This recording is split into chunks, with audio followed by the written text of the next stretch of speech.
Welcome to Forensic Science Sunday, where I tell you one true crime case that was solved using forensic science, all while doing, that's right, my nails. I have another nail video for you guys today, and I'm so excited because, let's get real, this ish needs to be done. Yes, this is tape that you see around my nail. During my filming, I had to actually abruptly leave. So during the time I was in the Uber, my nail broke. Just letting you guys know up front, just in case you see some inconsistencies throughout the video where my nail is fine and intact, and then next thing you know, it's broken. Today's video is going to be featuring the Rosalind Professional Nail Art Poly Nail Gel. This is an Amazon gel. All of the other products I'm using in this video will be linked in the description below. Please read the disclaimer. I am not a professional nail tech, nor am I a professional forensic pathologist. I am just the average girl at home like you, playing my makeup, doing my jacked up nails, and talking about true crime. So if that's something you're into, then go ahead and hit that subscribe button. Before we go on, quick reminder, the comment section is a privilege. Don't fuck it up. Now let's get into today's case. Detective Inspector Lucy has joined us. Okay. This is her off day, you guys. So she's like, why are you paging me in? I am off duty, and she is going back to watching her TV program. So this all takes place in Vancouver, British Columbia in the summer of 1991, where a janitor was dumping some trash. As he approached the garbage bin, he felt like this warm heat coming off of the bin. When he opened to look inside, he found a charred human figure in the corner of the bin. Oh my God. This is like my nightmare, honestly. The janitor knew something was burnt, but he couldn't tell what it was, whether it was an animal or a person or what it was, honestly. I mean, I don't think his mind even went to a person at that point, because, you know, he was just trying to figure out like what the hell, you know, it was, because no one's thinking that a human body could possibly be in there, but it was. Girl, it was. Startled, he immediately alerted police of his findings. Authorities came down and they sectioned off the crime scene. You know, they got their tape up and everything. Authorities removed the charred remains and took it to a morgue where they could try and identify the body. But at this point, all they had was like a 35-pound figure, which appeared to be some sort of charcoal-y substance. During the autopsy, there was no identifiable skin, but medical examiners were able to find a small patch of hair where part of the head pressed against the floor in the dumpster. The hairs that they found look reddish blonde. They weren't sure if it was from a redhead or a blonde, but it was like a reddish blonde color. Because of the heat damage, they were unable to use strands for DNA testing. They also did an X-ray on the victim's skull and found several pieces of metal, and the victim had a fractured skull. When they dissected the brain, they found bullet fragments that were consistent with a .22 caliber weapon. However, the pieces were so badly damaged from the fire that they were unable to run a ballistics test. With this new evidence, police now had a manner of death. They ruled it a homicide. The coroner noticed a lot of blood in the victim's sinus cavities, which told them that there was active circulation when the victim was shot, which indicated they were still breathing and had been alive when they were shot. But they were unable to get any blood for DNA testing due to the intense heat from the fire altering the victim's blood. They also examined the victim's lungs and found no sign of smoke inhalation, which the victim was in a fire. There should have been some smoke inhalation, which told them that the victim had stopped breathing before the fire. So they were dead before they were put to fire. Further testing of the victim's organs revealed she was an adult female. However, because the body was burned beyond recognition, it wasn't possible for the coroner to get a positive identification. So investigators brought in a forensic odontologist. This forensic scientist specializes in dental identification. They were hoping that he could help them with identifying the body. According to the odontologist, he was surprised to find that the teeth and jawbone were still intact. Now, this is where things get a little graphic, so if you're sensitive to this type of stuff, because I know I am, this is your warning, okay? Click out now. According to the forensic odontologist, the fire causes gas in the stomach to expand, pushing the tongue out. The outer muscles on the face and tongue melt or fuse together and becomes quite leathery, creating this protective barrier around the teeth and jaw. Okay, I won't be having dessert today, thank you. After studying the victim's skull and teeth, he was able to determine that she was between the ages of 24 and 30. While he was studying the teeth, he also found the victim had extremely rare dental condition called, I don't know how to freaking say this, I think it's Mesiodens. I think it's Mesiodens. Mesiodens is an extra tooth that never grew into place. It is located on top of the two front teeth inside of the gum. X-rays also showed she had gotten a lot of high quality dental work done. But even with all of this, police were still unable to identify the body and they had no suspects. So police searched their missing persons database, hoping they will find a link between the victim. And one case did stand out to them. It was a 30-year-old woman named Mary-Lynn Breeden. She was last seen on the day before the janitor discovered the burned remains. Now remember, the only physical description they had to go on was the piece of reddish blonde hair they found in the dumpster. And guess what? Mary-Lynn Breeden was blonde. This was consistent with the hair follicles they found in the dumpster. And when they compared the findings from the charred remains to Mary-Lynn Breeden's dental records, what do you know? They matched. The forensic odontologist was convinced that the victim was Mary-Lynn Breeden. Now, Mary-Lynn Breeden was a beautiful woman, you guys. I mean, she was gorgeous. She worked as a cocktail waitress at the No. 5 Orange Gentlemen's Club. She was also said to be a part-time model and had posed for Playboy. According to people who knew her, she was wrapped up in this lifestyle and had been a part of the drug scene for some time. She had been using, she was sniffing the flour or sugar or salt or whatever you want to call it. You know what she was sniffing. She was sniffing it, okay? You get the gist. It was apparently really popular to do that at that time in Vancouver. She was last seen on the night of July 5th, 1991. She was seen walking down Robinson Street in Vancouver. With further investigation, police found that her boyfriend also lived on that street in an apartment building. Why is it always the boyfriend? Really? It makes me afraid to date, what in the hell? I've never seen this before. It's stuck, you guys. I don't know. Do you guys see that? What is that? Am I supposed to cut that off? Okay, so that popped back inside of there, which is interesting. I tried to pick it out with a toothpick and I was unsuccessful. I'm not a fan of that. Anyway, what was I saying? Yes. What the hell is the world coming to when boyfriends and partners are committing more of these types of crimes than actual serial killers? Now, Mary-Lynn's boyfriend was a guy named Chris Paycock.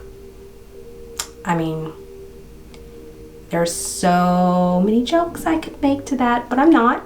Okay, I'm not gonna do it. I'm gonna keep things PG, okay? PG, but I mean, I've dipped it. Now, Chris Paycock was no stranger to the police. He was a local drug trafficker. I mean, girl, you couldn't find anybody else. This is very hard and I really don't like it. I have to be honest, I'm not a fan of this gel. It's very difficult to manipulate. Like, I'm not feeling this, you guys, so I'm gonna finish this nail with this gel, and then I'm gonna switch over to my Beetles gel nail because I'm not feeling this. This is not correct. When police questioned him, he did admit that he and Mary-Lynn had been hanging out together that evening, for most of that evening at least. He said that Mary-Lynn had come over to his apartment, they were talking and they had a few drinks. They end up having shenanigans, you know what I mean? Yes, sex, that is sex. And from there, they went out to a nightclub. They went out to a nightclub called Celebrities Nightclub. Then after that, they headed over to a smaller nightclub, like an after hours type of thing. I want to say like, I want to say like a lounge. I'm not sure if it was a club or a lounge, but it was like an after hours type situation. So they headed over there. Chris claimed that Mary-Lynn was behaving badly and he had been putting up with it for most of the night and he was getting really tired of it. Like, he had started to piss him off because she just kept doing it. She was flirting with so many other guys right in front of him. So he ended up confronting her about it and leaving the nightclub alone because he couldn't tolerate it anymore. And he said that that was the last time he had seen her. And he actually had an alibi to confirm his story. So police just, you know, let him go. They took him off the suspect list. So at this point, police were back to square one as far as suspects goes, until investigators got a tip from the manager at Mary-Lynn's bank. The bank teller said that she approached the counter and she asked the woman if she could help her. And the woman just handed her a withdrawal slip for $4,000. Which was about the amount that was in Mary-Lynn's bank account, like all of it. Only one problem. It wasn't Mary-Lynn. It was somebody else, posing as Mary-Lynn, trying to get her money. Security camera footage captured the woman looking out the window of the bank as she stood in line. Police believed she may have been looking at her accomplice, but they weren't able to tell because in the footage there was so much light bouncing off of the glass that you couldn't see through the actual glass. The woman hurried out of the bank when the manager questioned her identity. Police was trying to find out the identity of the woman who posed as Mary-Lynn, hoping it would lead to her murderer, so they checked with the fraud department, but it yielded no new leads. The local newspaper published an article and posted a photo of the woman, hoping that someone would come forward with information. But finally, investigators got a break in the case when an anonymous tipster identified the woman in the photo as Tanya Forrester. I'm having some technical difficulties with the camera, you guys, so for the rest of this video, we're just gonna film it like this. When police interviewed Tanya, she told them that she was given Mary-Lynn's wallet and ID by a man named Chris Cruz, who told her it had been stolen. They made a plan together to clean out Tanya's account before anything was reported missing. She claimed she had no idea that the account belonged to the victim of a homicide. Chris Cruz was a model and actor. He was also a student at the University of British Columbia, but he also had a secret life. Chris was a stripper and a professional escort going by the name Tony Devins. He was also very much into drugs. He told police he was at the Love Affair nightclub that night, and he also admitted to going to the same after-hours club as Mary-Lynn and her boyfriend Chris. Here we go with the Chris's again. What's happening? I feel like we stepped onto some crazy Chris train. I'm sorry if your name is Chris, but I mean, it's just so weird. The last video also had Chris's. I believe there were 2 Chris's in there as well. Like, Chris must be a really popular name. Chris claimed he left the club to go see a girlfriend after only being there for 20 minutes and that he took a taxi to go see her. He said the next day that a friend of his gave him Mary-Lynn's ID and purse and told him they were stolen. Chris Cruz agreed to let police search his vehicle, When they asked where the car was, he told them it was back at his grandmother's place because it wasn't running very well. But what he didn't know was that he had been under surveillance. The police had been following him that day on his way to the station for his interview. And he had driven his car and parked it just a few blocks away from the police station. Sneaky. So he was clearly lying to them, but why? Investigators theorized that the car must have been involved in the murder. Investigators digitally enhanced the footage from the bank when Tanya Forrester was trying to withdraw Mary-Lynn's money. Remember that window, the window had so much light on it and it was so blaring before that they weren't able to get a look at who was outside. But this time they were able to enhance the footage and they were able to see who was standing outside of that window. And guess what, you guys? It was Chris Cruz. That's right. Forensic investigators inspected Chris's car and they found blood on the car door handle on the outside, and they found even more blood on the inside of the car. Authorities also found a .22 caliber rifle and a gasoline container in the trunk, as well as a black suit jacket that he was seen wearing at the After Hours Club. In addition, they found a blood-stained Playboy pendant inside the jacket pocket. It was very similar to one Mary-Lynn was seen wearing in a photograph. Most of the items in his car was covered in blood, including a photo album, spare tire, and some articles of clothing, as well as a tire iron. All of this blood, but police had a major problem. They didn't know whose blood it was. Because the body had been so badly charred, they were unable to collect any samples for DNA testing, which meant that they had no way of comparing the blood found in the car. However, they did have a lot of circumstantial evidence, and they would try to use this to get their conviction. Another forensic odontologist suggested that they try a new technique to harvest the genetic material found in Mary-Lynn's teeth from the tooth pulp to produce a DNA profile. There we go. Now they're thinking. So the pulp was extracted from the teeth and sent to the forensics lab along with the blood sample found in Chris Cruz's car for DNA comparison.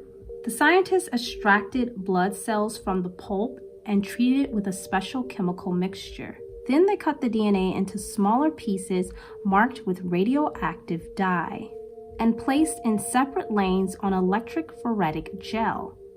And then they subjected it to a radioelectric field. Then they took a look at the separated DNA fragments on an X-ray called an audio radiogram, which appears like a barcode. They compared Mary-Lynn's DNA sample with the blood found in Chris Cruz's car, and what do you know? It was a match. The blood found in Chris Cruz's car was Mary-Lynn Breeden's. That definitely does not look like the others. Ultimately, you're not supposed to even draw black on. You're supposed to just leave the black part clear. You're supposed to leave that an empty space and the black will just be there from underneath the nail polish, but I fucked it up to begin with. Prosecutors believe they may have had an altercation over payment for drugs. Perhaps she owed him money or something, they weren't sure. Thanks to forensic science and some good police work, Chris Cruz was convicted of second-degree murder and sentenced to life in prison. This marked the first time in forensic history that DNA from a tooth was used to solve a criminal case. What did you guys think about this case and my nail look? Please let me know in the comments down below. If you like videos like these, check out my last episode. I'll leave it linked on the screen right here. Like, comment, subscribe, and share. Don't forget to share because it really helps me out. And I'll see you guys next time. Bye.